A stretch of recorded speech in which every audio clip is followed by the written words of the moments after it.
Então, boa noite a todos.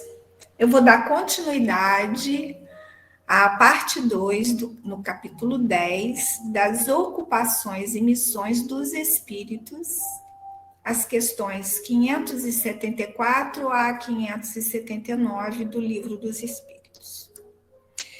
Antes, eu coloquei aqui o conceito de missão. O que é missão? Missão é um encargo, uma incumbência, um propósito, é uma função específica que se confere a alguém para fazer algo, é um compromisso, um dever, uma obrigação a executar. Porque quando a gente fala em missão, nós pensamos numa coisa grandiosa, né? Obviamente existem grandes missões. Então, nós vamos entender que missão é todo compromisso, né, que nós temos que executar.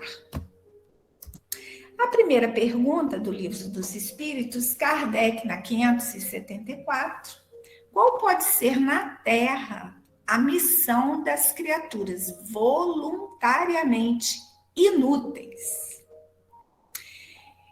E o Espírito responde: há efetivamente pessoas que só para si mesmas vivem e que não sabem tornar-se úteis ao que quer que seja. São pobres seres dignos de compaixão, porquanto espiarão duramente sua voluntária inutilidade, começando-lhes muitas vezes, já nesse mundo, o castigo pelo aborrecimento e pelo desgosto que a vida lhes causa. Então, na verdade, nós sabemos que não existem encarnações, reencarnações, em que nós viemos para não fazermos nada. Então, na verdade, o espírito que ele é voluntariamente inútil. Então, ele escolhe não fazer, não realizar aquele compromisso assumido antes de encarnar. E aí, dentro dessa questão, na letra A, pois que lhes era facultada a escolha, né, porque preferiram uma existência que nenhum proveito lhes traria. Então, nós temos o livre-arbítrio e nós vamos optar ou por nós realizarmos o que nós nos comprometemos a realizar ou não. Então, a resposta é: entre os espíritos também há preguiçosos que recuam diante de uma vida de labor. E Deus consente que assim procedam. Deus, ele permite, ele respeita as escolhas dos espíritos.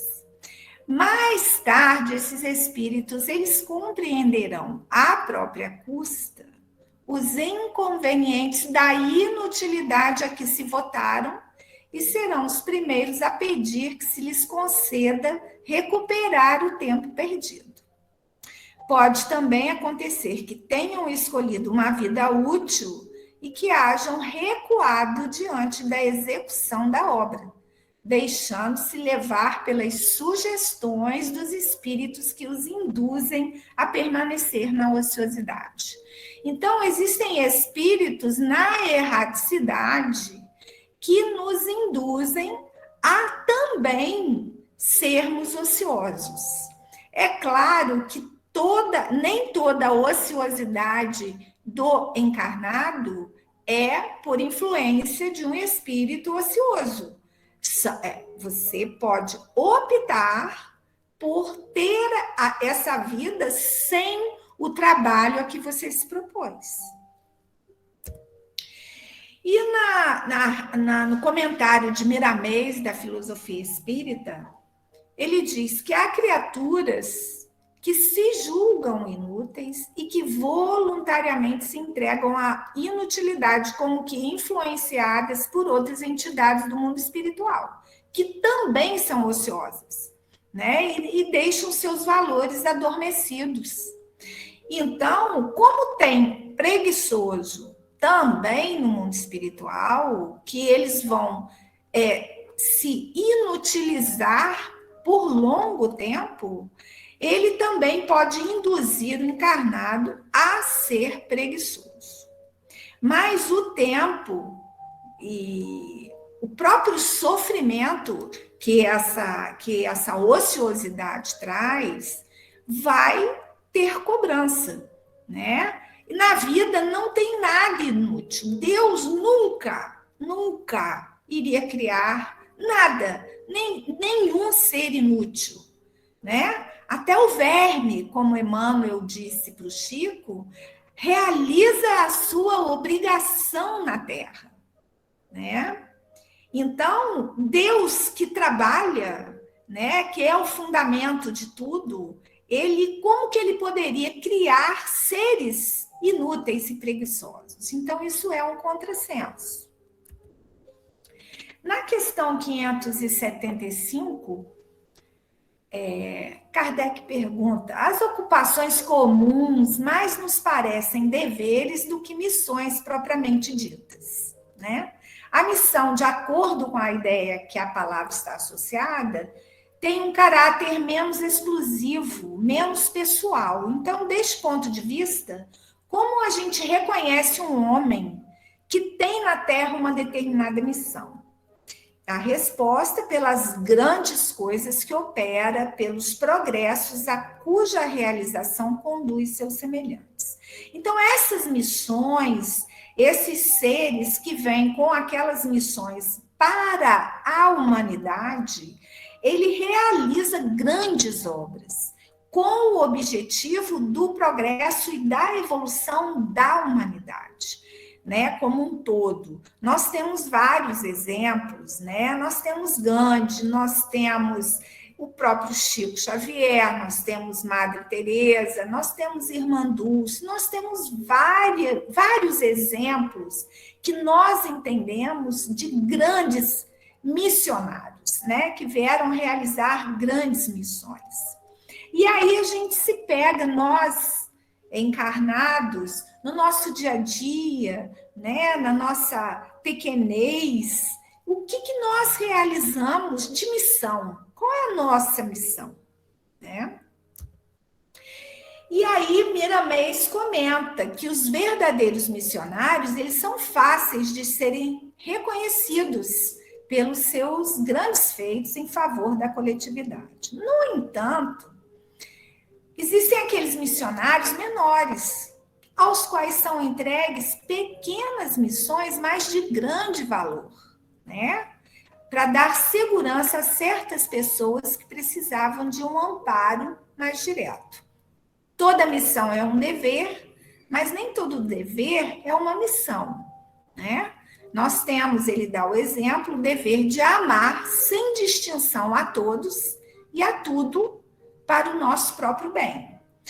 No entanto, o missionário, ele faz do amor um instrumento de vida de modo a atingir toda a humanidade, dando a ela mais vida, mais alegria, mais esperança e mais exemplo de como cada um pode realizar a sua missão, grande ou pequena, com alegria, né, e com amor, atingindo a todos, né?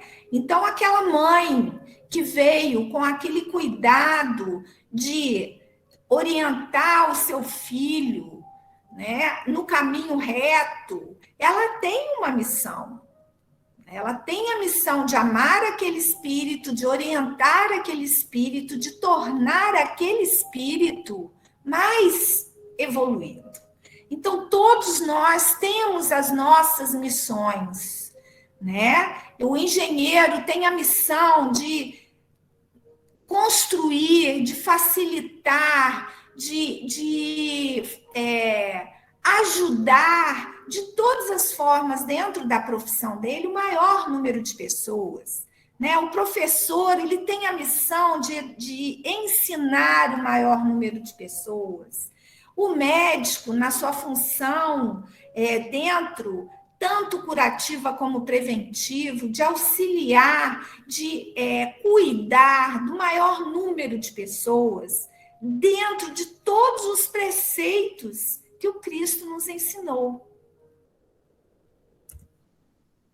Na questão 576, Kardec pergunta: foram predestinados a isso antes de nascerem os homens que trazem uma importante missão e dela têm conhecimento?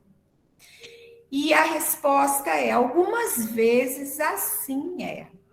Quase sempre, porém, o ignoram. E aí, baixando a terra, colimam um vago objetivo, ou seja, eles focam, eles miram num objetivo vago, né? O que acontece? Depois do nascimento e de acordo com as circunstâncias, é que suas missões se lhe desenham às vistas, se lhe apresentam. E porque Deus encaminha, né, para aquele caminho onde esse espírito vai executar tudo aquilo que Deus designou para ele, né? Mas, na 577, a pergunta de Kardec: quando um homem faz alguma coisa útil, vai fazer sempre em virtude da missão que ele foi incumbido, que vem predestinado, ou pode acontecer que ele receba ou ele realize uma missão não prevista? E a resposta é de que nem tudo que o homem faz é resultado de cumprimento de uma missão que ele tenha sido predestinada. Muitas vezes o homem é instrumento de que se serve um espírito para realizar uma coisa que ele julga útil, esse espírito julga útil. Então, por exemplo, entende um espírito ser útil que se escreva um livro, que ele próprio escreveria se fosse encarnado. Então, ele procura, então, um escritor mais apto, né, de acordo com a vibração e com a compreensão, para executar esse pensamento desse espírito. Transmite essa ideia e o orienta e dirige na execução. Ora, apesar desse escritor não ter vindo à Terra com a missão de publicar tal obra, ele realiza essa obra como instrumento daquele espírito que o orientou. Então, com isso, acontecem vários trabalhos artísticos e muitas descobertas, né? E a gente também tem que lembrar que o espírito encarnado, durante o seu sono do corpo físico, ele se comunica, ele se desdobra e se comunica diretamente com o espírito na erraticidade. Então, os dois se entendem acerca daquela obra, daquela execução que eles se propuseram, né? Que esse espírito, na erraticidade, propôs para o espírito encarnado. Na 578, Kardec pergunta: poderá o espírito, por própria culpa, falir na sua missão? Claro, sim, se não for um espírito superior. Eu acredito que é o que mais acontece, que nós, quando estamos na carne, nós nos distraímos, né, com todos os prazeres que nós entramos em contato pelo fato de estarmos encarnados, né? Então, nós sempre escolhemos aquilo que nos agrada.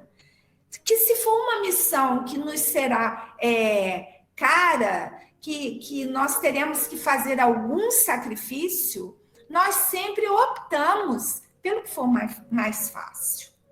E que consequências vão advir dessa falência? Teremos que retomar essa tarefa, né? Que é a punição. A gente vai ter que repetir todas as vezes. E também pelo fato de nós não atuarmos como combinado, né? Nós com certeza estaremos prejudicando, estaremos causando mal a alguém ou a várias pessoas, né? Então, nós vamos também sofrer as consequências desse mal pela não realização dessa tarefa. E a pergunta mais interessante que Kardec faz é a 579. Pois, se é de Deus que o Espírito recebe a sua missão, como se há de compreender que Deus confie missão importante e de interesse geral a um espírito capaz de falir? E a resposta é bem interessante, porque não sabe Deus se o seu general obterá a vitória ou se será vencido? Com certeza ele sabe, né? E seus planos, quando importantes, não se apoiam nos que hajam de abandonar em meio à obra, né? Deus conhece a cada um de nós intimamente, né? Intimamente. Então, toda questão para nós ainda é difícil de entender. Então, toda questão, todo conhecimento que Deus tem do futuro, nós ainda não temos condições de entender, né? Então, baseado nessas questões todas, nós vamos lá no capítulo 16 da Gênese, as predições, segundo o Espiritismo, a teoria da presciência.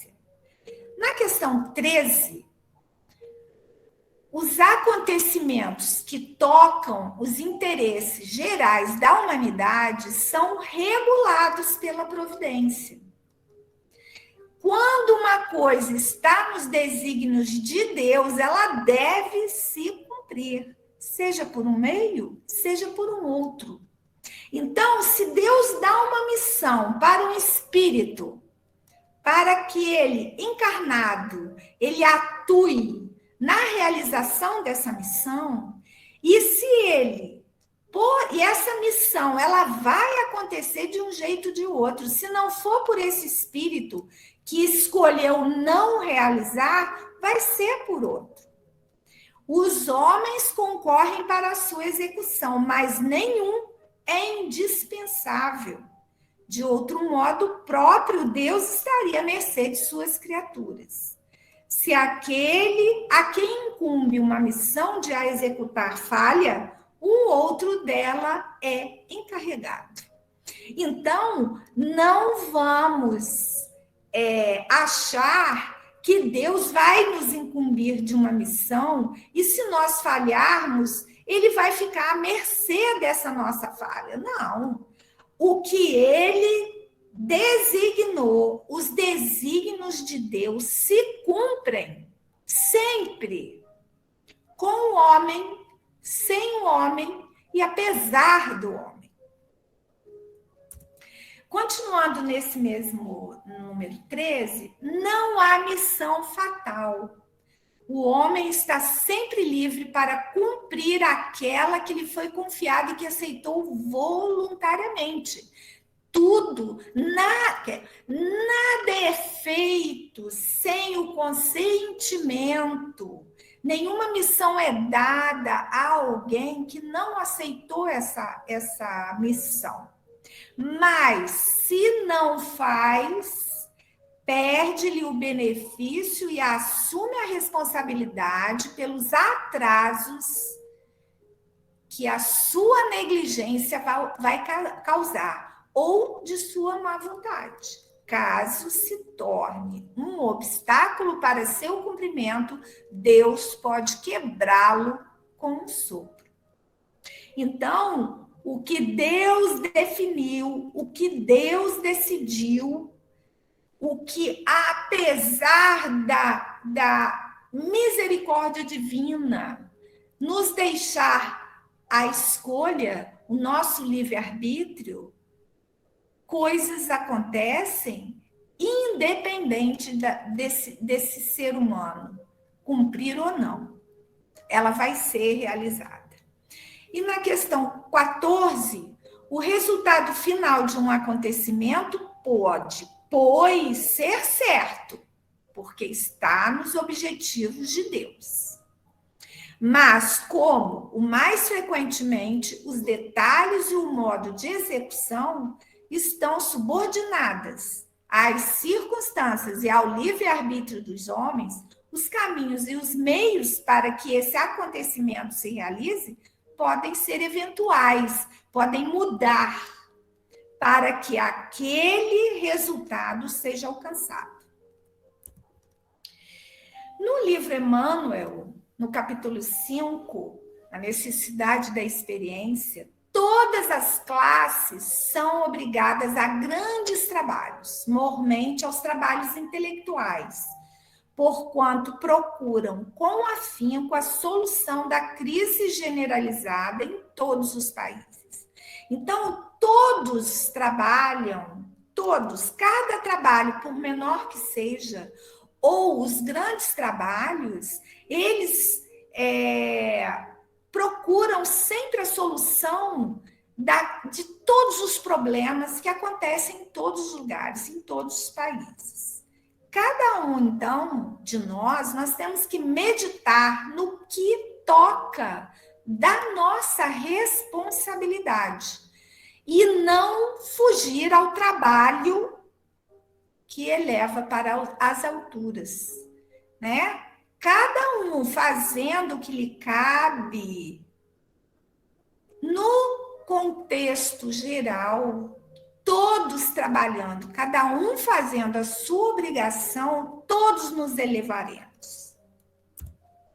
Ainda nesse livro, mas já no capítulo Momento das Grandes Lutas, Emmanuel diz: há quem despreze a luta mergulhando em nociva impassibilidade ante os combates que se travam no seio de todas as coletividades humanas. A indiferença anula na alma as suas possibilidades de progresso e oblitera os seus germes de perfeição, constituindo um dos piores estados psíquicos, porque, roubando à individualidade o entusiasmo do ideal pela vida, a obriga ao estacionamento e à esterilidade, prejudiciais em todos os aspectos da sua carreira evolutiva. Então, existem aqueles que escolhem não combater o bom combate, se entregar essa indiferença, essa preguiça, esse ócio em se colocar no trabalho dentro dos preceitos que o Cristo nos ensinou.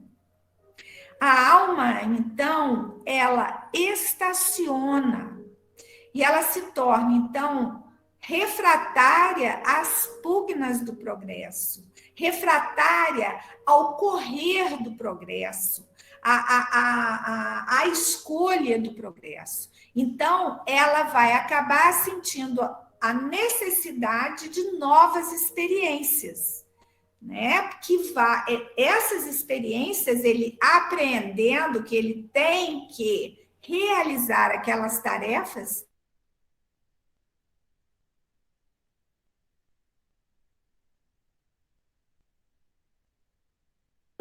vislumbradas, só que aí vai levar mais tempo. Atira-se, então, à luta com devoção e coragem. Vezes inúmeras fracassa em seus bons propósitos.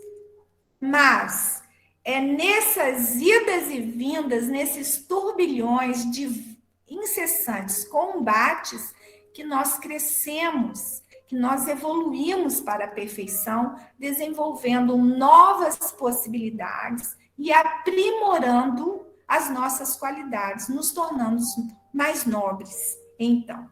Mas sempre no trabalho. No livro Leis Morais da Vida, Joana, através de Divaldo, diz que, sob pretexto algum, te permitas a hora vazia. Nós temos sempre que nós temos que produzir, trabalhar, ajudar o próximo, estudar, sempre aprendendo, sempre construindo uma vida de amor ao próximo. Justificando, a gente sempre tem, né, aquela justificativa de cansaço, eu estou cansado, desengano, né, irritabilidade ou enfado, desespero íntimo ou falta de estímulo.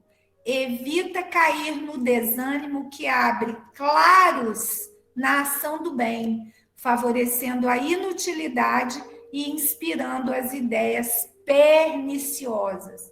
Quem não conhece aquele ditado que diz: mente desocupada, oficina do diabo, né? Esse é um ditado que deixa bem claro que quando nós estamos desocupados, pensando abobrinha, a gente não realiza nada de bom, né?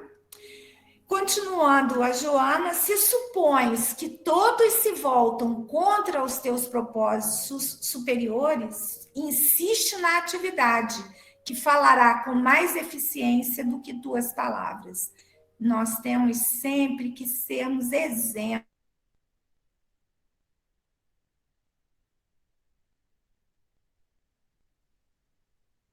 E renova a tarefa, surpreendendo-te com motivação nova para o progressimento do ideal. Vitimado por injunções íntimas perturbadoras que se enraizam no teu passado espiritual, redobra esforços e atua confiante. Vamos deixar que as coisas que nos atrapalhem vão deixar de atrapalhar. Nós temos que ter foco, visualizar a nossa evolução, através do nosso trabalho, através da nossa atividade no bem. Joana ainda diz: o trabalho é, ao lado da oração, o mais eficiente antídoto contra o mal, porquanto conquista valores incalculáveis com que o espírito corrige as imperfeições e disciplina a vontade. Trabalho e oração, as duas armas contra todos os nossos problemas, contra todos os nossos deslizes. E o momento perigoso para o cristão decidido é o do ócio, não o do sofrimento, nem o da luta áspera. Porque na ociosidade surge e cresce o mal. Na dor e na tarefa fulguram a luz da oração e a chama da fé. É o motor que nos impulsiona para frente. A dor e a tarefa e o trabalho a ser realizado. Porque o trabalho se alicerça nas leis de amor que regem o universo. Trabalha o verme no solo, o homem na terra e o pai nas galáxias. A vida é um hino à dinâmica do trabalho, não há na natureza o ócio. Você não vê a flor, ela começa a desabrochar e fala assim, não quero não, vou ficar fechadinha aqui. Não existe. A abelha não fala assim, vou parar de produzir mel, não vou trabalhar mais. A vida na natureza é um trabalho constante que nos proporciona um exemplo a ser seguido. Na Revista Espírita de maio de 1858, São Luís ditou a Hermance Dufour um texto que eu tirei um pedaço. Eu vos digo que a força não foi dada ao homem, nem a inteligência ao seu espírito, para que se consuma seus dias na ociosidade, mas para ser útil aos seus semelhantes. Ora, Aquele cujas mãos estiverem desocupadas e o espírito ocioso será punido e deverá recomeçar a sua tarefa. Em verdade vos digo que sua vida será posta de lado como coisa imprestável quando seu tempo se cumprir. Compreendei isto como uma comparação. Qual de vós, possuindo no pomar uma árvore que não dá frutos, não dirá ao servo: corte aquela árvore e lance-a no fogo, pois seus ramos são estéreis? Ora, assim como aquela árvore será cortada por causa de sua esterilidade, também a vida do preguiçoso será lançada no refúgio, por ter sido estéril em boas obras.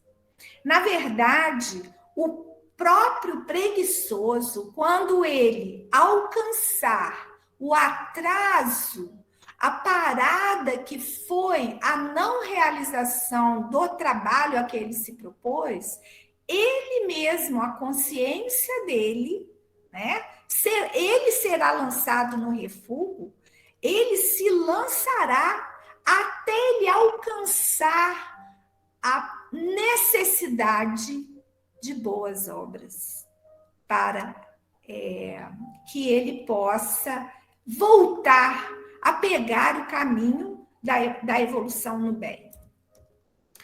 No livro Vinha de Luz, por Emmanuel, no capítulo 49, Exortados a Trabalhar, todos os viajores da vida, porém, são felicitados pelos recursos indispensáveis à jornada terrestre, com a finalidade de se erguerem, de fato, naquele que é a luz dos séculos. Desde então, restaurados em suas energias espirituais, são exortados a batalhar na grande causa do bem. Ninguém se engane, pois, na oficina generosa e ativa da fé. No serviço cristão, lembre-se, cada aprendiz, de que não foi chamado a repousar, mas a peleja árdua, em que a demonstração do esforço individual é imperativo divino. Então, nós estamos aqui para trabalharmos por nós e pela humanidade, pela comunidade, pela sua família, fazendo o seu quinhão para que todos, cada um, seja um degrau para que o outro possa também evoluir. Ninguém vai ficar tocando lira no céu. Ninguém vai ficar na preguiça em lugar nenhum. O movimento é necessário. Ainda na vinha de luz, não se equivoquem, pois, os que buscam o mestre dos mestres. Não adianta ficar adorando Jesus, né, sem que trabalhe junto com ele. Nós receberemos certamente a esperada iluminação, o consolo edificante e o ensinamento eficaz. Mas para quê? Para a gente lutar, penetrar na linha de batalha em que nós teremos obrigação do combate permanente pela vitória do amor e da verdade na terra, através de ásperos testemunhos. Esses ásperos testemunhos é que fazem, muitas vezes, que nós travemos e não realizemos nada. Por quê? Nós todos, encarnados e desencarnados, ainda oscilantes entre a animalidade e a espiritualidade, entre o vale do homem e a culminância do Cristo, estamos constrangidos a batalhar até o definitivo triunfo sobre nós mesmos pela posse da vida imortal. Então, Jesus, ele nos dá toda a ferramenta, todos os instrumentos. É como se nós fôssemos operários que tivéssemos toda a capacidade de exercer aquela função. E é para isso que nós estamos aqui. No livro Fonte Viva, ainda por Emmanuel, no capítulo 8, Obreiros Atentos, ele começa com o Tiago, capítulo 1, versículo 25. Aquele, porém, que atenta bem para a lei perfeita da liberdade, e nisso perseverar, não sendo ouvinte esquecido, mas fazedor da obra, esse tal será bem-aventurado em seus feitos. Então, nós temos que continuar na lida. E aí, Emmanuel diz, o discípulo da Boa Nova, que realmente comunga com o mestre, antes de tudo, compreende as obrigações que lhe estão afetas e rende sincero culto à lei de liberdade, ciente de que ele mesmo recolherá nas leiras do mundo o que houver semeado. Deus nos respeita, Deus nos dá tanta liberdade que ele respeita as nossas escolhas. Nós vamos escolher trabalhar ou permanecer na ociosidade, mas nós vamos colher o fruto das nossas escolhas. E respeitando cada tarefeiro do progresso e da ordem, da luz e do bem, no lugar que lhe é próprio, persevera no aproveitamento das possibilidades que recebeu da providência divina, atencioso para com as lições da verdade e aplicado às boas obras de que se sente encarregado pelos poderes superiores da Terra. Então, nós temos tudo, temos todas as ferramentas, nós temos saúde, nós temos o conhecimento, nós temos que perseverar no aproveitamento dessa oportunidade que a providência divina nos dá. Em prol não só do próximo, mas em prol de nós mesmos, para a nossa evolução. Quanto mais nós andamos para frente, mais nós trazemos os que nós amamos conosco. Andamos todos juntos.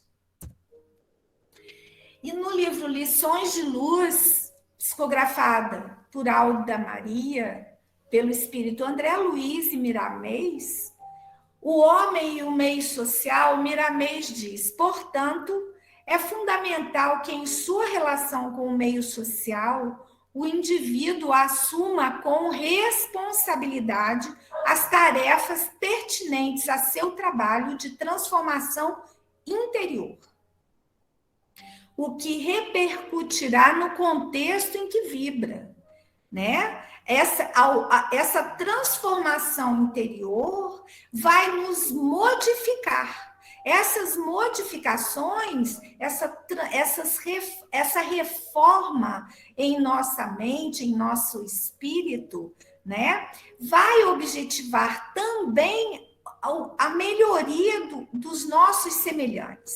Né? Essas tarefas que nós realizamos também vão ajudar o nosso semelhante, segundo os preceitos da caridade.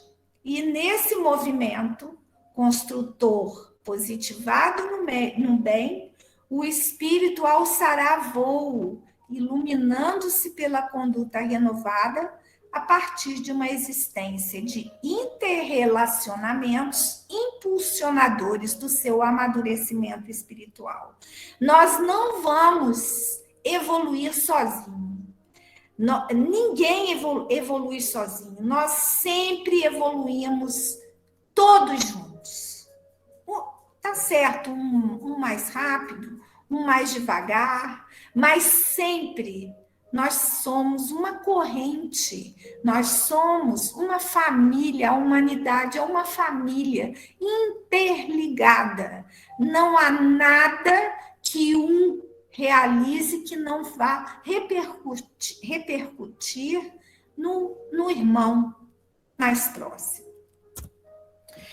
E aí, nosso irmão em João, capítulo 5, versículo 17, ele disse: meu pai trabalha até agora e eu também trabalho. Jesus, quando recebeu Pedro, quando Pedro desencarnou, e ele falou para Pedro descansar, que ele ia trabalhar, Pedro falou: mas mestre, onde você vai? Enquanto houver uma pessoa, um espírito, um ser vivente chorando, sofrendo, eu não descansarei. E Pedro falou para ele: então, mestre, eu vou contigo, eu vou junto. Então, nós temos que seguir esse exemplo, realizar o nosso trabalho, o trabalho que nós combinamos de realizar aqui, seja ele qual for. Ele sempre vai nos enobrecer, sempre nós seremos mais felizes trabalhando. Agradeço, fiquem com Deus.